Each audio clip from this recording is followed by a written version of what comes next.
ये आंदोलन है, इसको 121 दिन पूरे हो गए हैं। 10 दिन यहाँ पे भूख हड़ताल के भी हो गए हैं। दो किरार हैं, रुद्रनाथ और कल्पेश्वर के बीच स्थित डुमक गांव है। यहाँ के लोगों के द्वारा लगातार 100 दिन पूरे होने के बाद जब शासन प्रशासन ने इनकी बातों को नहीं माना तो आज 10वें दिन लगातार भूख हड़ताल पर जिलाधिकारी कार्यालय गोपेश्वर है उसके बाहर पर बैठे हुए हैं। मैं सरकार को ये कहना चाहता हूँ कि जहाँ तुम सड़क नहीं पहुँचा सकते उस क्षेत्र को अपना बोलना ही छोड़ दीजिए। हम इस आंदोलन को तभी समाप्त करेंगे जब धरातल पे काम होगा। जिस तरीके के आपके बयानबाजी हो रही है यहाँ पे, तो मुझे तो नहीं लगता कि 2027 में आने वाले चुनाव में आप बद्रीनाथ विधानसभा को कभी जीत पाएंगे। कृपया करके इस रोड का आप संज्ञान लें। जिला मुख्यालय से कम से कम 18 किलोमीटर पैदल जाना पड़ता है। लाइन बड़ी तेजी से हो रहा, वहाँ केवल मजबूर लोग हैं, जो लोग बाहर शिफ्ट नहीं हो पा रहे हैं वही लोग रह बच गए। और ये जो कछुआ गति से ये कार्रवाई चल रही है, तो हो सकता है कि सड़क के पहुँचते पहुँचते वहाँ गाँव ही खाली हो जाए। नमस्कार, मैं हूं आपके साथ संदीप बरतवाल और आप देख रहे हैं बीबीसी उत्तराखंड।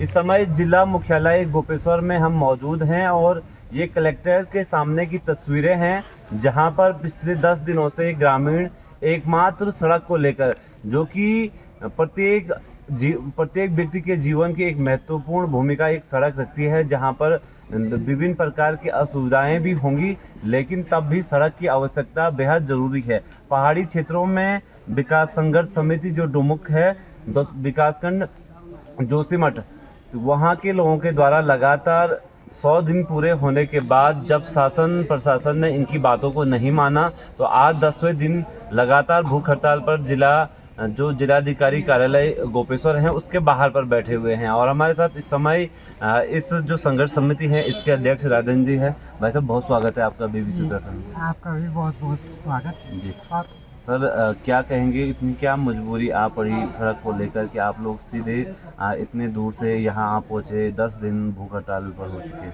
जी, ये सड़क 2007-8 से स्वीकृत है और स्वीकृत सड़क के लिए लड़ रहे हैं हम, और अन्य मांग नहीं मांग रहे। केवल हमारी मूलभूत जो सुविधा सड़क है उसको बनवा दीजिए, जो स्वीकृत सड़क है उसको बनवा दीजिए। हम सरकार से यही कह रहे हैं और हमारी और अन्य कोई मांग नहीं। जब हम सड़क से जुड़ जाएंगे तो स्वतः ही सब चीज़ अपने आप सड़क के माध्यम से आ जाएगी। शिक्षा, स्वास्थ्य, जो भी जरूरतमंद हमें चाहिए होगा वो सड़क के माध्यम से आ जाएगी। तो क्या लग रहा है आपको? सरकार लगातार, मुख्यमंत्री ने भी आपको आश्वासन दिया, तमाम नेता आए, चुनाव के दौरान वादे भी हुए, फिर भी उसके बाद अपनी वादों से मुकरना, आखिर ऐसा क्यों हो रहा है?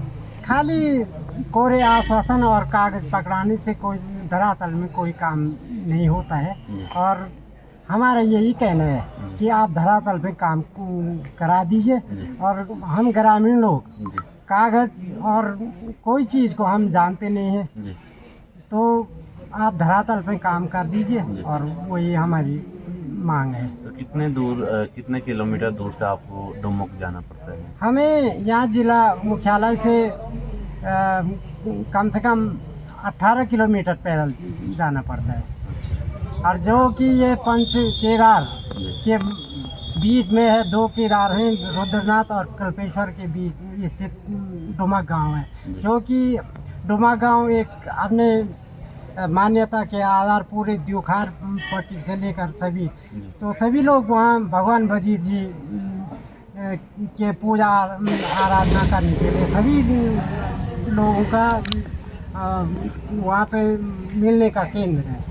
और बीच में विधायक लखपत बुटोला भी आया, अन्य जनप्रतिनिधि सारे चमोली से हैं, बड़े बड़े चेहरे हैं, और उन लोगों से आपकी बातचीत हुई या उनके संज्ञान में आपका मामला है?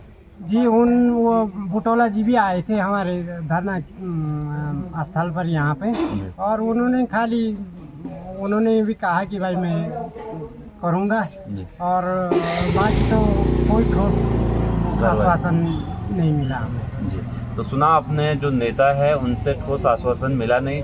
चुनाव के वक्त लगातार ग्रामीणों को लेकर जो देश के जो मुख्य चुनाव आयुक्त थे वो भी डुमुक गांव पहुंचे थे, लेकिन उसके बाद आज भी जो ग्रामीणों की एकमात्र सड़क की मांग है वो पूरी नहीं हो पाई। हमारे साथ अन्य लोग भी मौजूद हैं। सर, क्या नाम है आपका?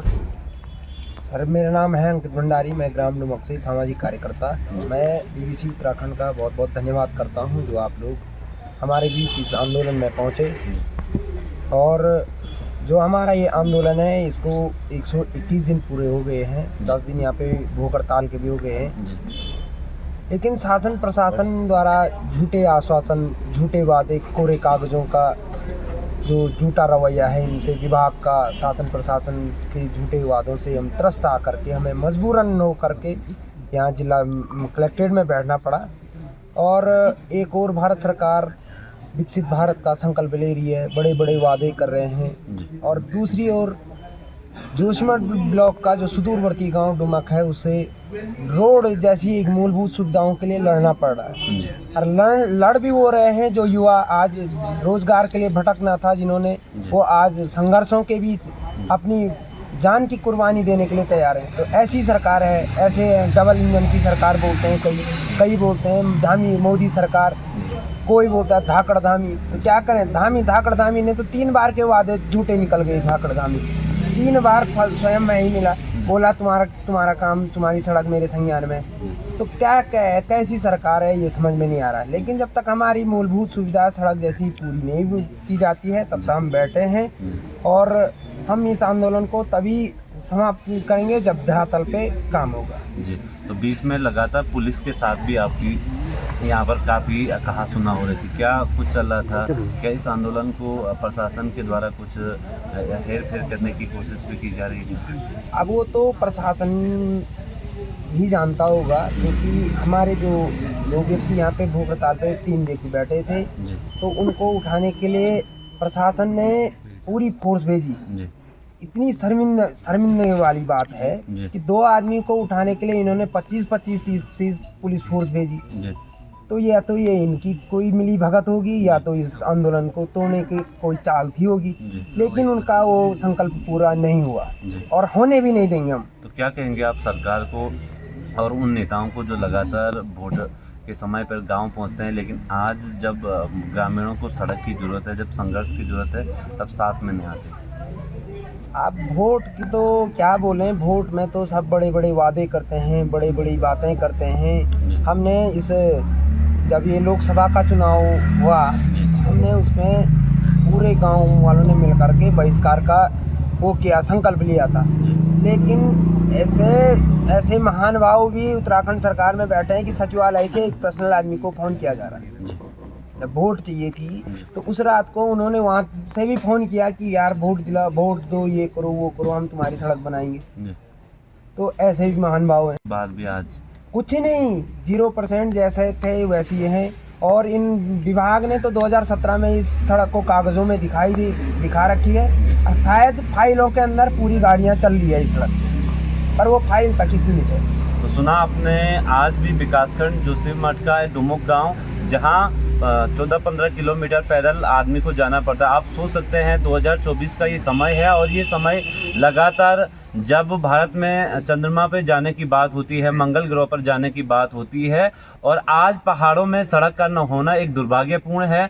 जहां युवाओं को एक तरफ अपने रोजगार के लिए कार्य करना चाहिए थे, वो आज यहां पर अपने गांव की सड़क को लेकर संघर्ष कर रहे हैं, और पूरे ग्रामीण एकजुटता के साथ लगातार कार्य कर रहे हैं। प्रशासन लगातार ग्रामीणों से वार्ता करता है, लेकिन आज तक डुमुक जैसे क्षेत्र में सड़क का न जाना अपने आप में एक बड़ा सवाल खड़ा करता है। सरकारें कई आ गई, कई लगातार चल भी रही हैं, लेकिन उनके कोरे आश्वासनों ने ग्रामीणों की जो मायूसी है वो लगातार उनको लगाए रखा, जिसके बाद ग्रामीण आजकल जो कलेक्ट्रेट गोपेश्वर है यहाँ पर पिछले 10 दिनों से भूख हड़ताल पर हैं। हमारे साथ यहाँ पर कुछ अन्य भी लोग हैं, इनसे भी हम जानेंगे कि सर क्या नाम है आपका?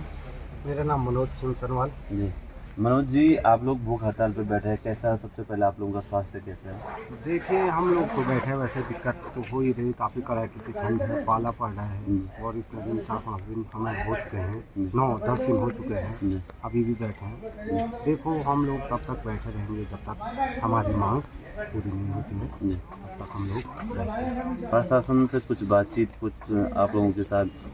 देखो, प्रशासन से भी अभी ऐसा कोई ठोस कार्रवाई ठोस निर्णय नहीं मिल पाया। अच्छा, सर क्या नाम है आप? जी, तो हमारे साथ यहाँ पर अन्य बुजुर्ग भी हैं।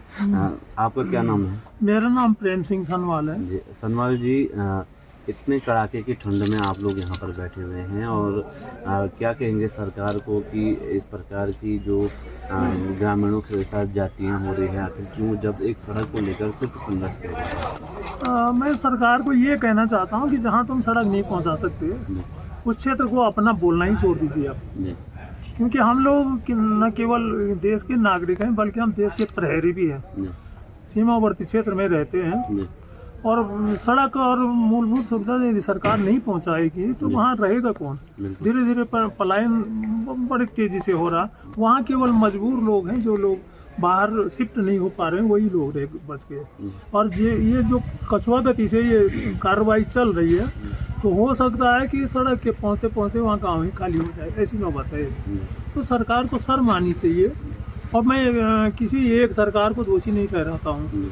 2017 से आज तक कितनी प्रकार की सरकारें आ गई, कितने मुख्यमंत्री आए, कितने सबसे संज्ञान में पता नहीं कितने शताब्दियों तक ये संज्ञान में रहेगा। शर्म आनी से सरकार को। मैं 72 वर्षीय व्यक्ति हूँ और हमारे साथ ये संघर्ष आज से नहीं है, बहुत पहले से है। सड़क से जोड़ने के लिए बहुत साजिशें हुई, बहुत सब कुछ हुआ। हमारे कई साथी हमारा संघ छोड़ चुके हैं, दुनिया से चले गए, सड़क नहीं देख पाए।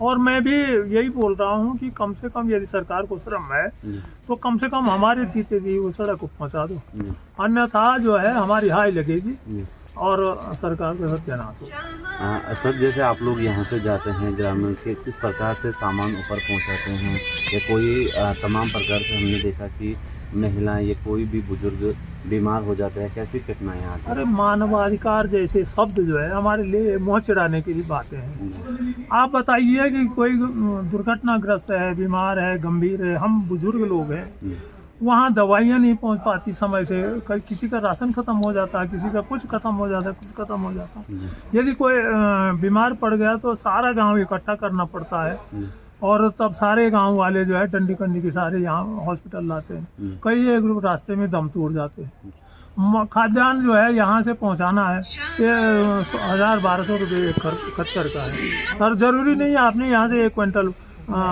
उसमें राशन रखा तो वो क्विंटल पहुंच जाएगा गांव में। रास्ते में फूट फाट सारा खत्म हो जाता है। कई बार ऐसी स्थितियाँ आ जाती है।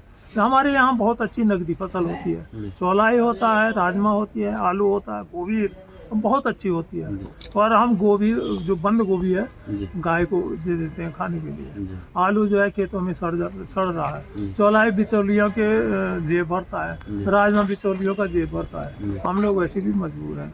और यही नहीं, वहाँ जो है पर्यटन क्षेत्र है बहुत अच्छा। रुद्रनाथ और कल्पेश्वर के मध्य जो यात्री चलते हैं, पंच केदार करते हैं, तो बीच का गांव है हमारा। और पर्यटन स्थल है, वजीर देवता का मंदिर है, जो ये पूरे इस क्षेत्र का जो है माना हुआ देवता है। सब लोगों की श्रद्धा आस्था रहती है, वहाँ पूजा करते हैं।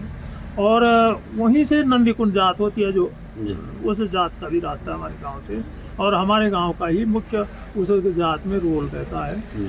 तो ये पर्यटन और धार्मिक तीर्थाटन के लिए बहुत महत्वपूर्ण है ये सड़क। सरकार की आंख खोले, सरकार की समझ में जो बात आए तो न केवल हमारा जीवन स्तर सुधरेगा बल्कि सरकार के लिए पर्यटन से आज वो भी राजस्व भी प्राप्त होगा और लोगों का जो है रोजगार भी चलेगा और ये सारा क्षेत्र विकसित भी होगा, सीमाएं मजबूत रहेगी और देश जो है आगे बढ़ेगा। तो सुना आपने किस प्रकार से एक जो बुजुर्ग हैं वो अपनी आपत्तियां, जो अपनी विपत्तियां हैं उनको बता रहे हैं। दरअसल जो डुमुक गांव है, आज सड़क वहां पर न होना कहीं न कहीं धीरे धीरे पलायन के लिए एक बड़ा कारण बन रहा है। ग्रामीण पलायन कर रहे हैं। साथ में लगातार गढ़वाल की एक कहावत है कि जब गांव में सड़क पहुंचती है तब तक गांव ही नहीं रह पाते हैं। तो इस प्रकार की स्थितियां बनी हुई है। उस गांव में आपकी जो सब्जियां हैं और तमाम प्रकार की चीज़ें हैं प्रचुर मात्राओं में होती हैं, लेकिन उनको एक अच्छा मूल्य नहीं मिल पाता है। वहां से साधन ऐसे नहीं हैं कि जिनको जिला मुख्यालय तक पहुंचाया जाए। ऐसे में ग्रामीणों के जो काश्तकारी होती है, जो कार्य होते हैं, वो ना के समान होते हैं। और ऐसे में जब बाजार का जो मूल्य है वो उनको नहीं मिल पाता है, तो उनको वहाँ पर जो गाय हैं, जो जानवर हैं, उनको खिलाया जाता है। तो इस प्रकार की आप बीतियाँ हैं। और वास्तव में सड़क जैसी ऐसी सुविधाएं जहां पर आज जो गढ़वाल के सांसद अनिल बलूनी है, चाहे आपके जो प्रदेश अध्यक्ष हैं महेंद्र भट्ट, उनका भी गिरा क्षेत्र चमोली है, पोखरी है, विधायक यहाँ से है, जिला पंचायत अध्यक्ष यहाँ चमोली के हैं, बावजूद यहाँ की जो दशा और दिशा है उसमें कोई भी सुधार नहीं आ पाया। आज़ादी के इतने साल बाद भी आज भी ग्रामीण क्षेत्रों में सड़क का न होना नेताओं की जो उदासीनता है उसको दिखाता है। सरकारी दफ्तरों के जो चक्कर हैं उसको काटकर ग्रामीण थक चुके हैं और अब मजबूर होकर इस कड़ाके की ठंड में जिला मुख्यालय गोपेश्वर में लगातार धरना प्रदर्शन और भूख हड़ताल कर रहे हैं। ऐसे में ग्रामीणों की मांगे जायज हैं और इन मांगों को लेकर सरकार को भी कहीं ना कहीं सख्त कदम उठाने चाहिए। मैं संदीप बर्तवाल, ग्राउंड जीरो से गोपेश्वर।